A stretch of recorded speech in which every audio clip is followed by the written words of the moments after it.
Hello welcome to mini vlog. ಇದು ಬಂದು part 2 video ಆಗಿರುತ್ತೆ ಹಬ್ಬದ್ದು. ಪಾರ್ಟ್ 1 ವೀಡಿಯೋ ಆಲ್ರೆಡಿ ಅಪ್ಲೋಡ್ ಆಗಿದೆ. ಯಾರೆಲ್ಲ ವೀಡಿಯೋನ ನೋಡಿಲ್ಲ ಅದನ್ನು ನೋಡಿಕೊಂಡು ಇದು ನೋಡಿದ್ರೆ ನಿಮಗೆ ಎಲ್ಲನೂ ಕೂಡ ಅರ್ಥ ಆಗುತ್ತೆ. ಒಬ್ಬಟ್ಟು ರೆಸಿಪಿ ಅಲ್ಲಿ ಇನ್ಕಂಪ್ಲೀಟ್ ಆಗಿತ್ತು. ಈ ವಿಡಿಯೋದಲ್ಲಿ ನಾನು ಕಂಪ್ಲೀಟಾಗಿ ತೋರಿಸ್ತಾ ಇದ್ದೀನಿ. ಬೇಳೆ ಬೆಂದಿದೆಯಾ ಇಲ್ಲ ಅಂತ ಚೆಕ್ ಮಾಡಿಕೊಂಡೆ. ಆಮೇಲೆ 1 ಕಪ್ಪಷ್ಟು ಬೇಳೆಗೆ ನಾನು ಇಲ್ಲಿ 1 ಕಪ್ಪಷ್ಟು ಬೆಲ್ಲ ಸೇರಿಸ್ಕೊಂಡಿದ್ದೀನಿ, ಪೌಡರ್ ಮಾಡಿರೋಂಥ ಜಾಗರಿ. ಆಮೇಲೆ 1 ಪೂರ್ತಿ ಕಾಯಿನ ತುರಿದು ಸೇರಿಸ್ಕೊಬೇಕಾಗಿರುತ್ತೆ. ಇದು ಅಳತೆ ಕರೆಕ್ಟಾಗಿರುತ್ತೆ ಅಂತಲೇ ಹೇಳ್ಬೋದು. ನೀವು ಮಾಡೋಕ್ಕೆ ಬಿಗಿನರ್ಸ್ ಕೂಡ ತುಂಬ ಈಸಿಯಾಗಿ ಮಾಡ್ಬೋದು ಅನ್ಬೋದು. ಆಮೇಲೆ ಇಲ್ಲಿ ನಾನು 4 ಏಲಕ್ಕಿ ಸೇರಿಸ್ಕೊಂಡಿದ್ದೀನಿ.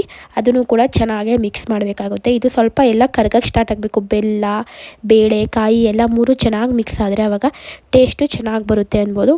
ಆಮೇಲೆ ನಾನಿಲ್ಲಿ ಬೇಳೆ ಮಸ್ತಿರೋಂಥ ನೀರು ನಾನು ಸಾಂಬಾರಿಗೆ ಉಪಯೋಗಿಸ್ಕೊಬೋದು. ಸೊ ಅದಕ್ಕೋಸ್ಕರ ಸಪ್ರೇಟಾಗಿ ಇಟ್ಕೊಂಡಿದ್ದೀನಿ. ಈ ರೀತಿ ಚೆನ್ನಾಗಿ ಕರಗಕ್ಕೆ ಸ್ಟಾರ್ಟ್ ಆಗುತ್ತೆ. ಕರೆದ ಮೇಲೆ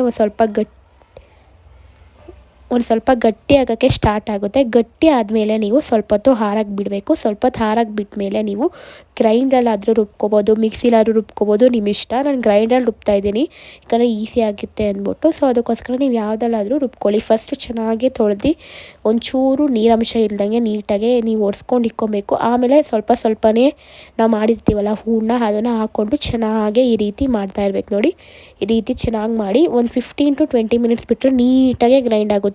ತುಂಬ ಚೆನ್ನಾಗಿ ಬರುತ್ತೆ ಅಂತ ಅನ್ಬೋದು. ಟೇಸ್ಟು ವೇರಿ ಆಗುತ್ತೆ ಮಿಕ್ಸಿಲಿ ಮಾಡೋದು ಮತ್ತು ನಾವು ಈ ಗ್ರೈಂಡ್ರಲ್ಲಿ ಮಾಡ್ತೀವಲ್ಲ, ವೇರಿ ಆಗುತ್ತೆ. ನೋಡಿ, ಸಾಫ್ಟಾಗಿ ಬಂದಿದೆ. ಇದನ್ನೆಲ್ಲ ನಾನಿವಾಗ ಒಂದು ಬೌಲಿಗೆ ಟ್ರಾನ್ಸ್ಫರ್ ಮಾಡ್ಕೊತಾ ಇದ್ದೀನಿ. ಈ ಹಬ್ಬ ನಮ್ಮ ಮನೇಲಿ ತುಂಬ ಚೆನ್ನಾಗಾಯಿತು ಅಂತ ಹೇಳ್ಬೋದು. ಪೂಜೆ ನೋಡಿ ನಾವು ಈ ರೀತಿ ಮಾಡಿದ್ದು.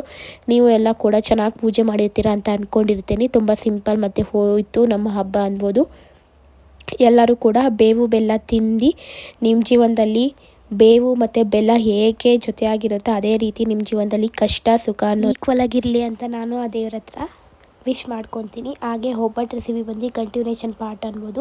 ಮೊದಲು ಬಂದು ಕಣಕದ ಒಳಗಡೆ ಹೂರ್ಣನ ತುಂಬಿಟ್ಟು ಆಮೇಲೆ ನೀಟಾಗಿ ಈ ರೀತಿ ತಟ್ಕೊತಾ ಬರಬೇಕು ಸಾಫ್ಟಾಗಿ. ಅಥವಾ ನೀವು ಚಪಾತಿ ಲಟ್ಟಿಸ್ತಾರಲ್ಲ ಅದರಲ್ಲೂ ಸಹ ನೀವು ಮಾಡ್ಕೊಬೋದು. ಯಾವ್ದು ಬರುತ್ತೋ ಅದ್ರಲ್ಲಿ ಮಾಡ್ಕೊಳ್ಳಿ. ನಾನು ಇಲ್ಲಿ ಬಂದು ಪ್ಲಾಸ್ಟಿಕ್ ಶೀಟ್ ಮೇಲೆ ಮಾಡ್ತಾಯಿದ್ದೀನಿ.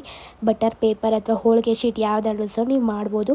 ಈಗ ನಾನು ಹೆಂಚು ಮೇಲೆ ಹಾಕಿ ಚೆನ್ನಾಗೇ ಬೇಯಿಸ್ತಾ ಇದ್ದೀನಿ. ಎರಡು ಕಡೆ ಸ್ವಲ್ಪ ಎಣ್ಣೆ ಅಥವಾ ತುಪ್ಪ ಬಳಸ್ಕೊಂಡು ಚೆನ್ನಾಗಿ ಬೇಯಿಸಿ ತುಂಬ ಟೇಸ್ಟಿಯಾಗಿರುತ್ತೆ ಅನ್ಬೋದು. ಚೆನ್ನಾಗಿ ಉಪ್ತಾಯಿತು ಅನ್ಬೋದು. ಅಂದರೆ ನಾವು ಕಣಕ ಒಂದು 2 to 3 ಅವರ್ಸ್ ಬಿಟ್ಟರೆ ಆಗ ಚೆನ್ನಾಗಿ ಉಬ್ಬುತ್ತೆ ಅನ್ಬೋದು. ಆಮೇಲೆ ನೋಡಿ, ಒಬ್ಬಟ್ಟಿನ ಸಾಂಬಾರು ಕೂಡ ರೆಡಿಯಾಗಿತ್ತು. ನಮ್ಮಮ್ಮ ಮಾಡಿದರು. ಅದ್ರದ್ದು ನಾನು ವಿಡಿಯೋ ಶೂಟ್ ಮಾಡ್ಕೊಂಡಿಲ್ಲ. ತುಂಬ ಸಿಂಪಲ್ ಮತ್ತು ಈಸಿ, ಯಾವಾಗಾದರೂ ಶೇರ್ ಮಾಡ್ತೀನಿ. ಆಮೇಲೆ ನಿಮಗೆ ಹೇಳಿರೋ ರೀತಿ ನಾನು ಇವತ್ತು ಹೆಸರು ಬೇಳೆ ಕಡೆನೂ ಮಾಡಿದ್ದೆ. ನಮ್ಮನೆ ಮೀಲ್ ಬಂದು ಈ ರೀತಿ ಇತ್ತು ಅನ್ಬೋದು. ಹಬ್ಬ ಇತ್ತಲ್ಲ, ಸೊ ಅದಕ್ಕೋಸ್ಕರ ಸ್ಯಾರಿ ಉಟ್ಕೊಂಡು ರೆಡಿ ಆಗೋಣ ಅಂದ್ಬಿಟ್ಟು ಸ್ಯಾರಿ ಉಟ್ಕೊಂಡು ರೆಡಿ ಆಗಿದೆ. Thank you all. ಫಾಲೋ ಮಾಡ್ಕೊಂಡು ನೋಡಿ, ಹಾಗೆ ನನಗೆ ಸಪೋರ್ಟ್ ಮಾಡಿ.